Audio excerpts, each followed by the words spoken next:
મારી ઘરવાળી તો રિહાઈ ગઈ. કેમ મનાવે કઈ આમાં દહીં ઉકલતી નથી.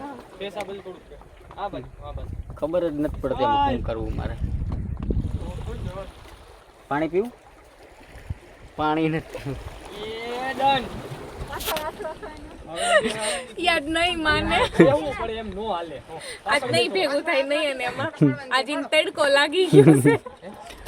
ગુડ મોર્નિંગ, જય માતાજી, જય દ્વારકાધીશ દોસ્તો. તો આજે અમે જઈ રહ્યા છીએ દ્વારકાધીશના દર્શન કરવા માટે. બરોબર, બતાવીએ તમને આગળ. હવે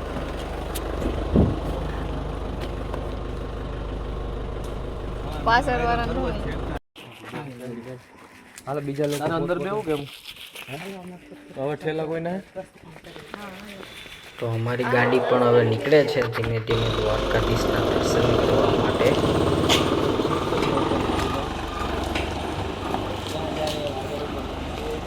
થઈ ગઈ છે.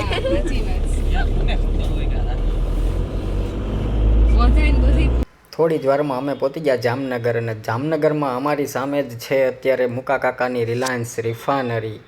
કહેવાય ને KGF જેવું જ કામકાજ છે આખું. ખરેખર એક નંબર વ્યૂ છે. અહીંયા મોટું એવું બોર્ડ મારેલું છે એમના પપ્પા ધીરુ બાપાનું.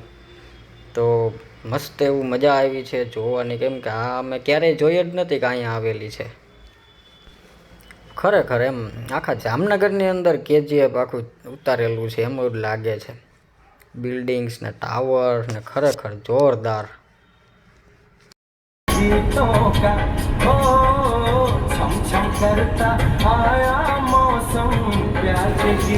હેલો ગાઈસ, તો અમે નીકળ્યા છે દ્વારકા દર્શન કરવા માટે. વહેલી સવારના 3 વાગ્યાના નીકળ્યા હતા. અત્યારે અમે દ્વારકાથી લગભગ 50 કિલોમીટર દૂર છે. તમે મારી પાછળ જોઈ શકો છો. વોલ્ટ લીધો છે થોડોક ચા પાણીનો. મારી સાથે છે ઘણા બધા લોકો. તો તમે જવું દ્વારકાની ટ્રીપ છે આજે ફેમિલી સાથે. તો કેવું લાગે છે અહીંયા સુધી પહોંચ્યા? તો ઘણા બધા સૂતા હતા અને અમુક સોંગ સાંભળતા હતા ને એવું બધું હાલતું હતું. અત્યારે હવે અહીંથી પાછા નીકળીએ છીએ. મળીએ આગળ આપણે.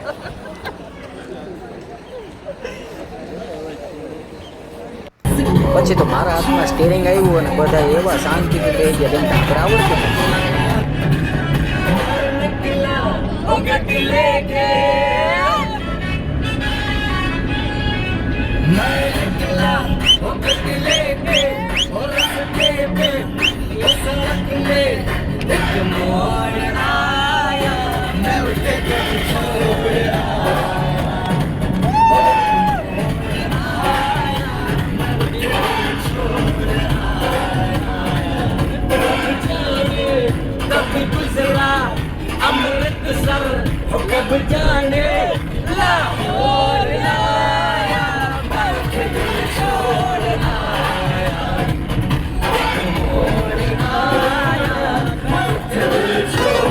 હેલો ગાઈઝ, કેમ છો? ગુડ મોર્નિંગ, જય માતાજી, જય દ્વારકાધીશ.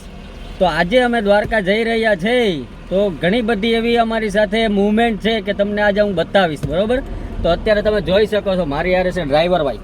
કોણ? રવિ જેઠવા. પછી અમારી હારે છે રાજભાઈ કે જે એક ફોટોગ્રાફર છે, બ્લોગર, શૂટિંગ એડિટિંગ કરે છે. એમની બાજુમાં છે એમના ધર્મપત્ની કે જે એક બ્લોગ બનાવે છે અને તમે લગભગ ઓળખતા જ હશો. એમની બાજુમાં છે કોણ છે? આપણા રવિભાઈ છે ને, એમના ધર્મપત્ની કે જે હાઉસવાઈફ છે. અને પછી હું નયન પોતે, અને મારી પાછળ છે મારી ધર્મપત્ની. એને તો તમે ઓળખતા જ હશો. પછી હાવ છેલ્લે છે સુંદરલાલ, મારો હાડો. પણ ભલે સુંદરલાલ નામ છે પણ કામનો માણસ છે. ઓ તો આગળ જઈએ, ઘણું બધું આપણે વાતચીત કરશું. ઘણું બધું તમને દ્વારકાનું એવું બહુ સારું એવું તમને દ્રશ્ય બતાવશું. મળીએ આપણે આગળ. હવે રવિના હાથમાં સ્ટેરિંગ છે ને, તો સોંગની સાથે મેચ કરાવતો થારની સાઈડ કાપતો જાય. મળી ખરેખર ઓ ડ્રાઈવર પણ એવી લાયસન્સ વાળો છે એમ. મટી ગઈ. દ્વારકાથી થોડા જ કિલોમીટર દૂર હતા ત્યાં તો અમને થયા છે એમની ધજાના દર્શન. ખરેખર આટલા દૂરથી દ્વારકાધીશના મંદિરની ધજાના દર્શન થઈ ગયા ને તે મન હળવું થઈ ગયું છે. તમે પણ દર્શન કરી લેજો. રસ્તામાં એન્જોય કરતાં કરતાં ત્યારે જ અમે તો પહોંચી ગયા દ્વારકામાં. બસ દ્વારકા પહોંચતા જ સામે આવી ગયો હાથી ગેટ. ટ્રાફિક તો ખરેખર કંઈ દેખાતી નહોતી, એટલે નિરાતે અમે જવા દીધી ગાડી અંદર. તો ફાઇનલી ગાઈઝ અમે પહોંચી ગયા છે દ્વારકા. ટિકિટ લઈ લીધી છે પાર્કિંગની. પાર્કિંગમાં જોઈએ ને તો આ ઘણી બધી ટ્રાફિક છે, એટલે થોડુંક વાર તો લાગે એવું મને દેખાય છે આમાં. તો ગાઈઝ દ્વારકા તો પહોંચી ગયા હતા, પણ દર્શન કરવા ગયા હતા બહુ લાંબી ટ્રાફિક હતી, બહુ મોટી લાઈન હતી. તો પણ અમે વિચાર્યું, અને થોડોક ટાઈમ એવો હતો કે ટ્રાફિક ક્લિયર થાય એમ હતી નહીં, તો અમે વિચાર્યું કે થોડુંક નાસ્તો એવું કરી લે. તો અમે છે ને મેગીનો થોડોક એવો નાસ્તો પણ કરીએ છીએ, પછી જાસુ દ્વારકાના દર્શન કરવા માટે દ્વારકાધીશના મંદિરે. બરોબર, તો હવે આગળની ટ્રીપમાં મળીશું. એવું ન હોય તો થાવ હું હાલી यही थोड़ी रहेंगे, फोटो से ले रहा यार।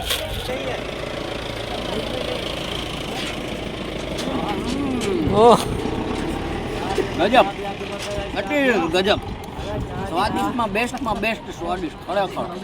ખાલી જીભમાં મૂકો તો સ્વાદ તરીએ પોતી જાય. મને મોઢામાં પાણી આવ્યું. હું ખાઈ લો બે ચમચી પછી ઉતારું. ના પાકું ખાય.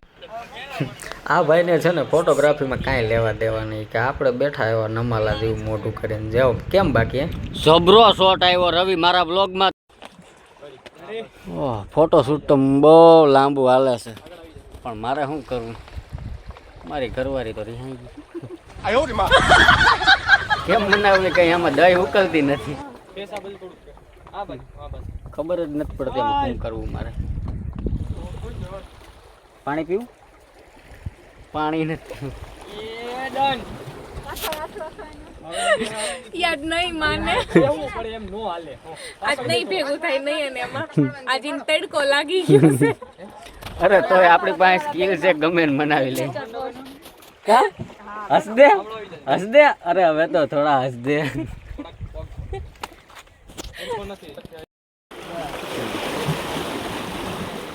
તો આપણા સતીશભાઈ મારો હાળો સુંદરલાલ ફોટોગ્રાફર છે, ફોટા પાડે છે.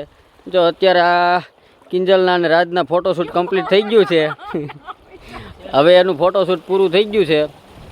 અહીંયા 2 જણા બેઠા છે. આ ભાઈને તમે નહીં ઓળખી શકો.